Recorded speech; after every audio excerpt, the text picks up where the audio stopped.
All right, so I have a confession. I myself have kind of forgotten where some filters are, right? So why don't we go look for, let's just kind of use some random filters until I find what I'm looking for.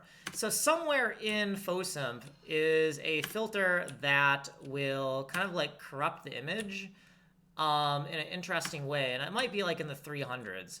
Now, if I keep on using these random filters, we might totally destroy the image before I find what I'm looking for. 134, I think it was the, neg range from average? No, that's close. Meef? No, that wasn't it. Creeps, Hupong? No, it's actually after the Hupong. Hupong is like a color correction filter. I'm just using the left and right angle brackets to like go through the filter list to the right here. Clovine is not it.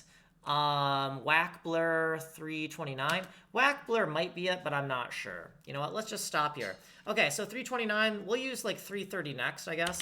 Okay, let's use 220 to mirror this perfectly, and then 16 to tile that.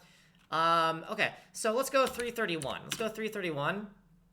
And then let's go through this filter list a little bit more. Scan lines, 335. Sure. Scan lines. Ooh, that is hard on the eyes.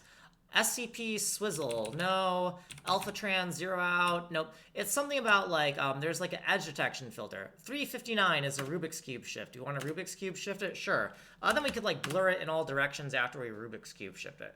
Okay, so we're on like 359, so maybe the next filter we use is like 360, right? But before we do that, let's use 346 to get rid of that transparency, and then let's use filter 360 on top of that. Okay, Rubik's shifted it some more. Right now, it looks like a kind of a disaster.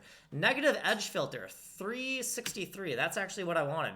363. Okay, let's blur all of that now that we have kind of more textural detail, and then we'll put a gradient ramp on top of that, and we'll just see what happens. Gradient ramp on top of that, and then let's go 240 to make it scary, and then 137, and then we said it was 363, right? So let's go 366, and okay, and that corrupts the image a little bit. Okay.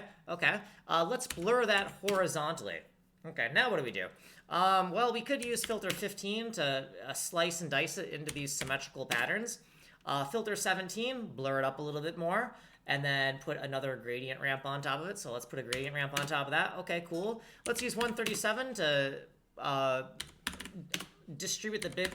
we're going to interlace the pixels together. My God. Okay, so now let's do 300 on top of this, and then 311, and then 300, 303.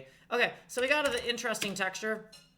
I'm not sure I really like this, but you know what? It does perfectly tile. And sometimes when you are trying to make a texture, you don't want it to be like a cohesive pattern. You want it to just have a certain feel to it. So if you wanted to make something like this and make a whole bunch of similar textures like this, you would do the exact same numbers, but start with similar yet different starting images, and you could create texture sets. Buy PHOSIMP on Steam, 99 cents.